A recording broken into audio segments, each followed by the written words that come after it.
Welcome to Lesson 1 of the Sandhill Soaring Club Ground School. This is an orientation lesson for the Flight and Ground School program at Sandhill. There's a saying in aviation that a superior pilot is one that uses superior judgment to avoid situations that require his or her superior skills. We aim to instill both the superior judgment and those superior skills. The ground school program supplements the flight instruction program provided at Richmond Field by the Sandhill flight instructors. These lessons focus on material that is best learned in a classroom as opposed to a cockpit.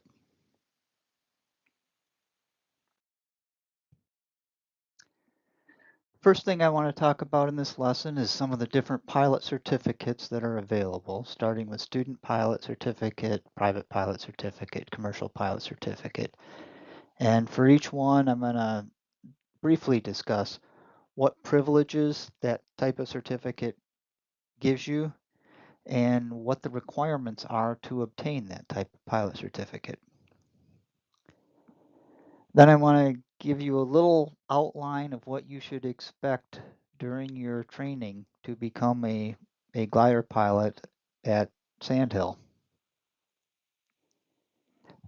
Next, I'm going to talk about some of the materials that written materials that you should be obtaining in addition to this course in order to have the references you need. Then I'm going to spend quite a bit of time talking about how we operate at Sandhill.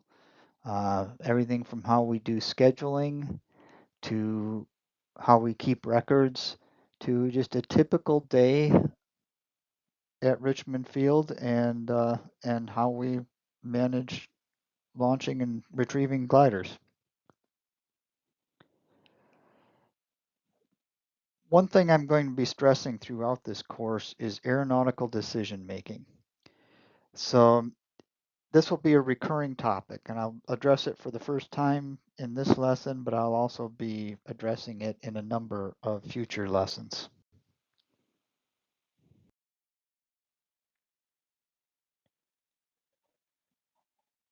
If gliders are the first type of aircraft that you're learning to fly, then you will need to obtain a student pilot certificate before you get to the solo stage. The only requirements for a student pilot certificate is being old enough and being able to speak English. You can apply up to 90 days before your 14th birthday for gliders. The process to do so is you enter information at an FAA website called IACRA, and then a flight instructor verifies that you're old enough and can speak English, and then you get your student pilot's license a few weeks later. The student pilot certificate itself doesn't really provide you any flying privileges. When your instructor feels that you're ready to solo, then he will endorse your logbook. The endorsement for solo typically includes some limitations on your soloing, such as maximum winds and which types of gliders you're allowed to solo. And the endorsement needs to be renewed every 90 days. Student solos are under the supervision of a flight instructor. It doesn't necessarily have to be the one that endorsed your logbook, but there has to be a flight instructor on the field when you take off, and you need to have a discussion with that flight instructor before takeoff to talk about what you're going to be doing during that flight. If you already have a pilot certificate for another class, such as airplanes, then your pilot certificate for that class serves as your student pilot certificate for gliders. A private pilot certificate allows a few more privileges, the main one being you're allowed to carry a passenger. With a few minor exceptions, you are not allowed to be paid for flying with a private certificate. At Sandhill, we require to have a private certificate in order to fly some of the higher performance gliders in our fleet. particular to solo in the DG 505 or the Cirrus, you have to have at least your private pilot's license. You don't have to have logbook endorsements and renewed every 90 days any longer. So the continuing experience requirement is that you have to have a flight review every 2 years uh, in some class of aircraft. You have to go up with an instructor and review some things. And then you have to have at least 3 flights in a glider in the last 90 days in order to carry passengers. So as a brand new student who's never flown another type of airplane or aircraft, there are some experience requirements. Um, Typically, people need a lot more flights and gliders than what the experience requirements or the regulations call for before they're ready. Then you have to pass a knowledge test, and you have to pass a practical test where you fly with a designated examiner. If you're a transitioning pilot, such as somebody who's already has a certificate in airplanes or helicopters, then the experience requirements are reduced somewhat, although still typically people require more experience than what's required by the regulations before you're really ready to go take your practical test. You don't have to take the knowledge test if you are already a pilot in another class. A commercial pilot certificate allows you to charge money for flying. The club doesn't pay our commercial pilots when we do commercial flights, but the club does charge. So that requires you to have a commercial pilot's license to fly one of those flights. The currency requirements for a commercial pilot are the same as with a private pilot. The experience requirements for getting a commercial certificate are for somebody who already has a private pilot with a glider rating are a little bit higher, although typically, again, most people will have way more than this by the time they're ready to take the test. Then you have to take another knowledge test, which covers a little bit more material than the knowledge test for the private pilots. And you take a practical test, which is much the same maneuvers that you need to do in the practical test for private pilot, but the standard for how accurately you need to do them is higher. So if you already have a commercial or higher certificate in some other class, then you can get a commercial, um, get a glider rating for your commercial certificate with somewhat less glider experience. You still need to take the practical test.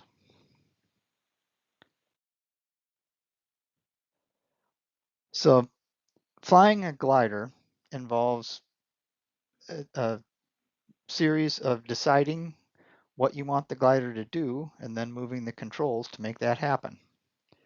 So early in your flight training, most of the focus will be on how you control the glider, and your instructor will tell you what you should be making the glider do. Gradually, your instructor will start to expect you to be making more and more of the in-flight decisions, and you will be able to because you won't be needing to spend quite so much of your brain power just keeping the glider under control.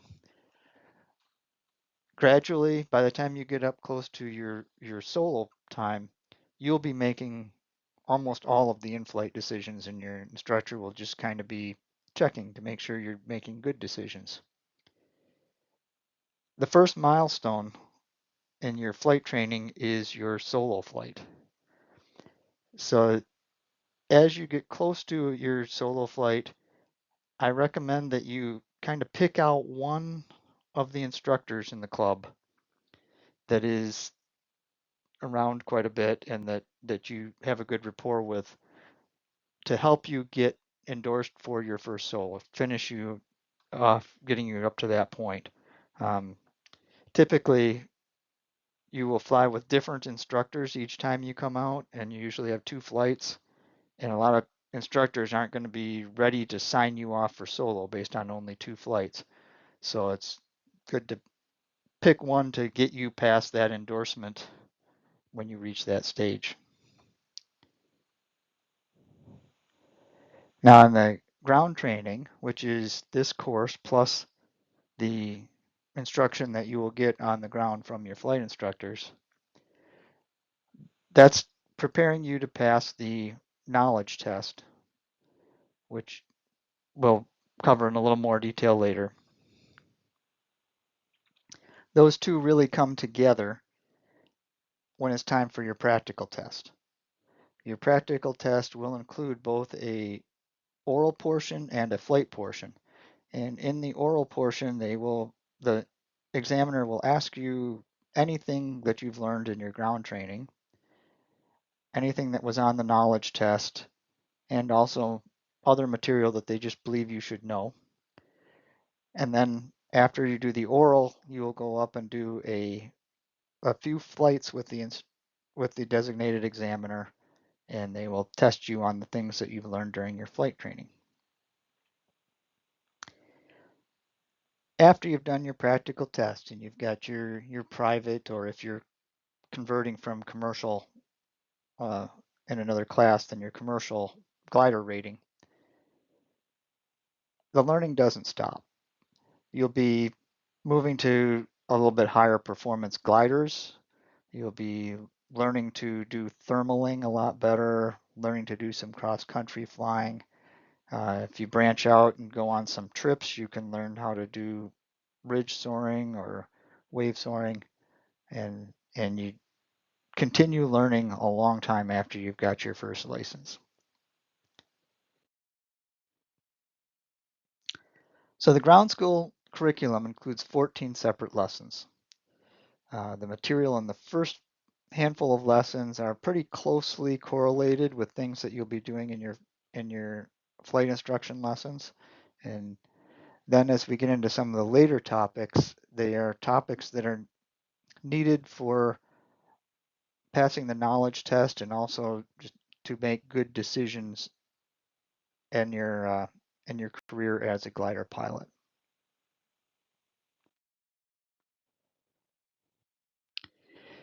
So there's a couple of books that will be good for you to have on hand during your glider flight training. The first is the Flight Training Manual for Gliders by Russell Holtz. This book is available from the club, and this book has a lot of information about how you do the various maneuvers that you will do during your flight training, how you do takeoffs, how you do landings, stalls, other things you have to be able to do during your flight training. The other reference is called the Glider Flying Handbook. This is a publication put out by the FAA, and it has the information that you need to know in order to pass the knowledge exam. This is available for free in PDF form if you're a person who's comfortable working with information in PDF form, then you can get it at this website. If you are the type of person that really prefers to have a hard copy, then you can also buy this from Amazon. So on a typical weekend day, our mornings are primarily devoted to flight training. And during that time, we need ground crew, in addition to the instructors and the students and the tow pilots. So the students will serve as ground crew for one another. Therefore, you need to arrive on time when you're scheduled for training, and you need to stay all morning. You don't just come, do your flight, and then leave. So typically, each student will get 2 flights. There's a little variability in there. There may be some times where there's a reason for a student to get 3 flights or to only get 1 flight. most of the time each student will get 2. And you'll come in the morning, get the gliders out, do the pre-flighting, do everything to get the gliders ready, and then instruction. So typically you're expected to be there at 8, and the actual flying starts about 9. In the afternoons, those are primarily for member flights and commercial rides. So during that time, members will serve as ground crew according to a monthly schedule. And as students, you are members, so you will get on that schedule. Each member is expected to be a crew member approximately once per month. The way the schedule is created, it's created in the preceding month, and the flight director will send out an email asking everybody to respond and indicate which dates they are not available. You respond, and then the flight director makes up a schedule and sends out the schedule in advance of the month beginning. If your circumstances change after you've indicated your blackout dates and for some reason you're not available when you're on the schedule to be a ground crew, then what you are expected to do is to find another member and contact them and get them to agree, find somebody who agrees to take your place. Usually you do that by agreeing to take their place. Then you inform the officer of the day for that day that change has happened so that the officer of the day knows who's actually going to be showing up to be ground crew for them. Ground crew are expected to arrive by noon and expected to stay until all the gliders are put away.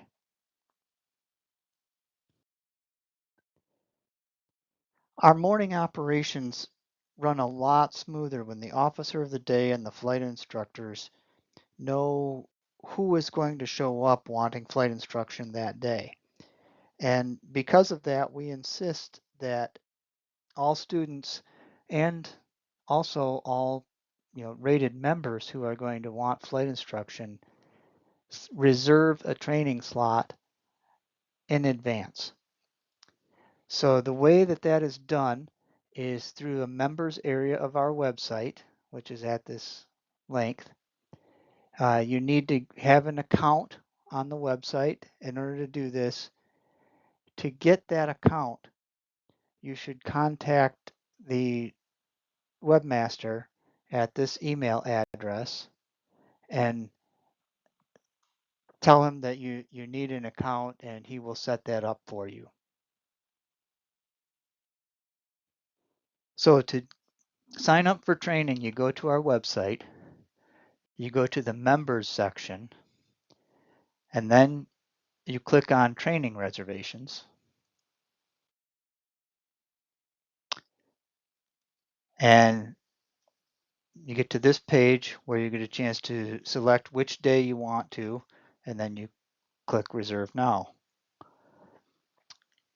There are, I think we've set it up so that there are 6 training slots available each day. If for some reason they're all booked up and you want to come, you should send an email to our flight instructor, Chief Flight Instructor John Hart, at this email address, and he will try to arrange to make sure there's enough flight instructors there to get you on the list.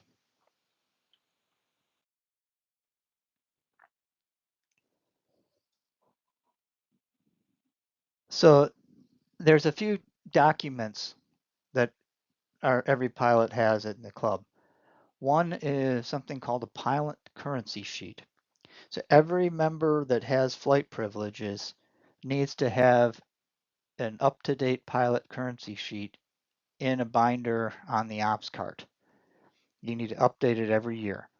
The pilot currency sheet includes a record of which club aircraft you are qualified to fly.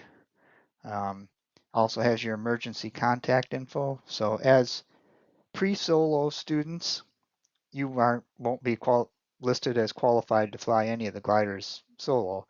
Once you are signed off for solo, you will be listed on this, and then even as a rated member, you'll need additional checkouts and additional gliders, and that gets recorded on your pilot currency sheet.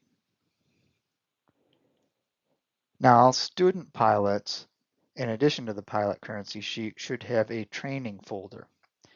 Uh, this is the main way that the club flight instructors communicate with one another about what parts of the curriculum you've already mastered and which ones you need to work on. So every time you come out and take training flights, sometime before the end of the day, your instructor that you flew with should make notes in your training folder saying what you did, how it went, and then the next time you come out for instruction, the instructor that day before your flights should review your training folder, and the two of you have a conversation about where you're at and what you want to accomplish during the training flights of that day.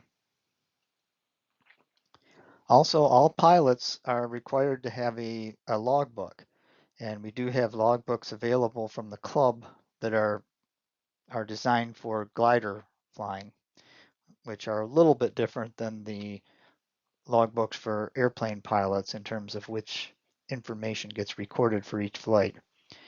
But your logbook is the way that you document your flight experience for purposes of getting new certificates and ratings. Also, how you document that you've met the currency requirements and that you have the right endorsements for the type of flight you want to make.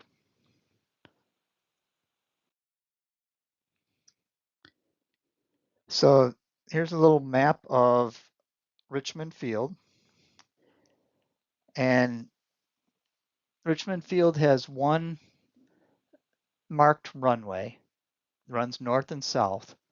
Even though it's one piece of grass, there's two different runway numbers. If you're using it facing north, then it's called runway 36. If you're using it facing south, it's called runway 18. The runway number is derived from the magnetic heading when you're using it with the last digit dropped off. So on a calm wind day, we take off on runway 18 toward the south, and our landings are done on runway 36 toward the north. The reason for that is because of the power lines and trees that are close to the runway on the north end. So when you're taking off, if you take off on runway 36, it effectively shortens the runway because you need to be already up above the tree lines before you get to the end of the runway. Whereas if you're taking off on runway 18, you have quite a bit more space. Eventually there's some trees down south of the runway, but they're quite a ways off the end of the runway. So in calm winds, it's better to take off on runway 18. Landing, it kind of works the other way. This first portion of the runway to the north isn't, the north end of the runway isn't really usable for landing when you're landing facing south because you have to be high enough to clear all the trees at the north end of the runway. So the runway is effectively shorter when you're landing from the north. Whereas when you're landing from the south, you can touch down pretty close to the beginning of the runway if you choose to. When the winds get stronger, roughly 10 knots of north component or south component of the wind, then we switch this around, and the importance of taking off and landing into the wind becomes more important than these other considerations, and we'll do taking off and landing in the same direction. And the decision of which direction to take off is made by the officer of the day in consultation with the tow pilot and the flight instructors. The decision of which direction to land is made by the pilot in command of each aircraft. There's an area off to the side of the runway. It's basically an open field. That's called the glider landing area. Most of the time, gliders will land in this area instead of landing on the runway. That keeps the runway available for takeoffs and the tow plane and any transient aircraft. There are some exceptions where you'll choose to land on the main runway. And that's which area to land in is one of those in-flight decisions that during the early part of your flight instruction, your instructor will just tell you what to do. As you get farther along in your flight instruction, your instructor will teach you how to decide which thing to do.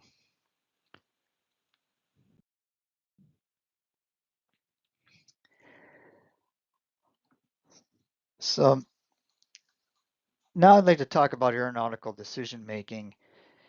And the reason we're going to talk about this, there's a high percentage of general aviation accidents, in fact, a majority, are not due to pilots' ability to control the glider. Not that it never happens, but most accidents are attributable to the pilot making a bad decision about what they're trying to make the glider do, rather than stick and rudder skills to make the pilot do what they decide, or make the glider do what they decide. So to address this, the FAA has developed some tools to help you learn to make better decisions.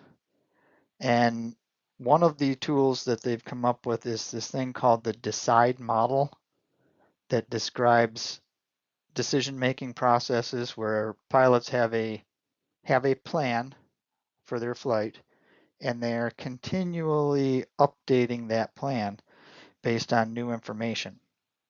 And they, as we'll see in a moment, the DECIDE is an acronym for steps in this process. The FAA loves to have acronyms for everything. Some of these acronyms, like the rough stall for the pre-landing checklist, are something you're supposed to memorize and go letter by letter through it in the cockpit. The DECIDE model doesn't work that way. The DECIDE model isn't something you're gonna go through the letters and try to remember what word goes with each letter and try and do that while you're flying. The right way to use the DECIDE model is during post-flight debriefs, which you should do with your flight instructor during flight training, and you should do on your own even after you're a rated pilot. Thinking about decisions that you've made during that flight, what decisions you maybe could have made a better decision, or made the decision earlier, and what you could do differently on future flights to improve on that. And the DECIDE model is a useful tool when you're thinking that through.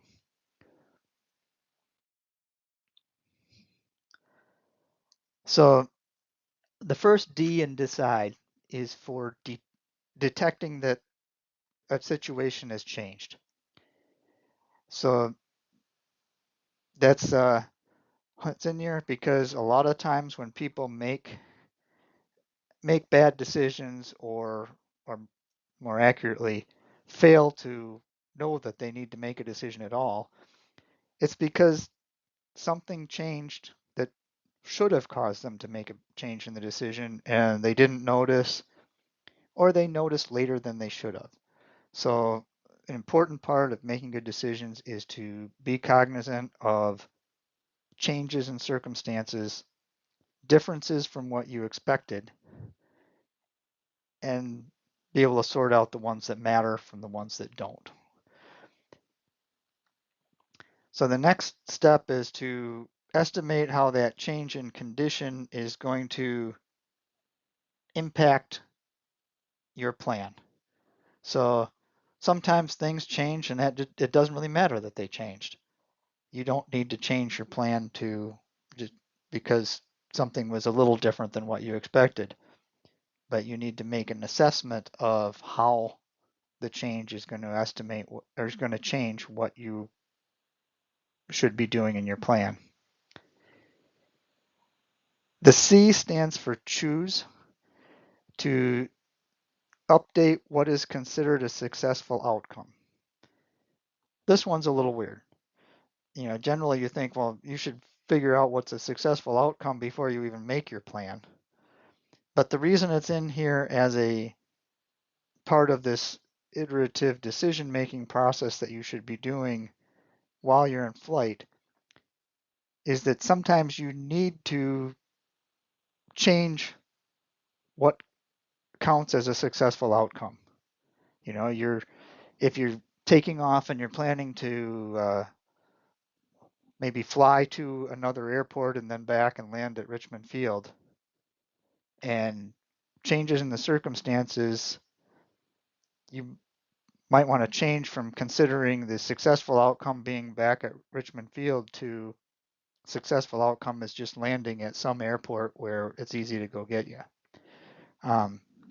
And when people look at accidents and bad decisions pilots made, one of the things that comes up fairly often is that pilots were reticent to change what they considered a success when they should have and change their plan. The next step, the identify, is think of things that will lead to your new successful outcome. Decide what actions you can take that will at least increase your odds of the outcome being successful according to however you've defined that in the choose stage. Sometimes these actions are, fly to a different direction or fly at a different speed. Sometimes the action is to obtain some additional information, maybe make a call on the radio to get some information from somebody else. Do seems kind of silly that you need to be told to do something, but in practice, one thing that's been discovered when people look at accident reports and talk to the pilots involved, it's not that uncommon for a pilot to have said, yeah, I knew I should have done something different, but they didn't. And they can not even explain to you why they were just so focused on their original plan that even though they had kind of thought about the fact that maybe something else was better, they just didn't do it. So that's why it's included in the decide model to actually do the task you identified as ahead. And the final step is evaluate. So after you've taken action, you need to determine whether you've successfully counteracted the change in condition and whether your new plan is in fact a good plan. And this process is supposed to be continuously repeating. So you're continuously looking around, detecting differences between your situation that you've got and the situation you expected, and then doing these other steps with the result. So to make this a little more clear, I want to go through some examples of applying this. So what I'm going to do is I'm going to present a plan that's a realistic thing that a glider student would do who's post solo. And then I'm going to go through a list of situations that could change, that could cause you to change your initial plan. So I want you to think about how you would update your plan in response to these different scenarios. And then when we get together, I want to talk about you as a group about those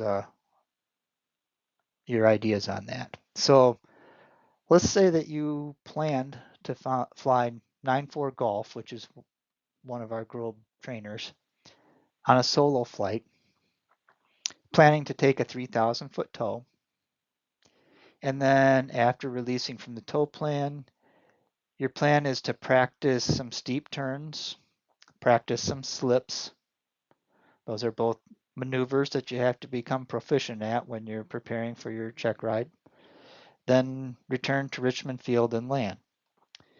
So what changes do you need to make to that plan if first example is you find out that 9-4 Golf has a flat tire? Or let's say after you have released from the tow and you're practicing your steep turns, you discover that you must have been in some sinking air.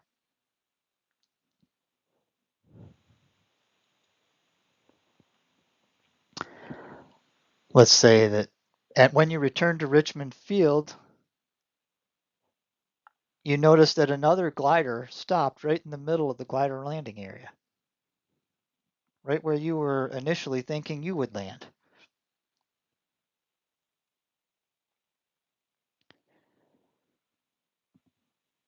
What if in the middle of maybe you're returning to Richmond Field and you notice that the 233 is up and they've found a really good thermal not too far from the field?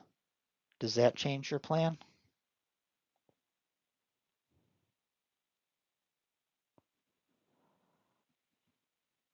How about if you're ready for almost ready for takeoff, one of the last steps you do is you close and lock the canopy, and when you close the canopy you notice, ow, my my finger hurts, and you look and there's some blood coming out of your finger. How does that change your plan for the flight?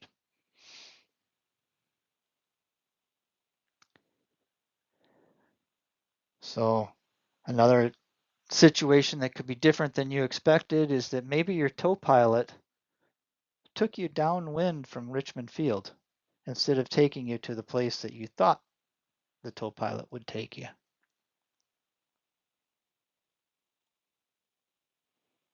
Or maybe the tow pilot took you through a really good thermal when you were crossing through 2,000 feet. Does that change your plan for how you're going to conduct this flight?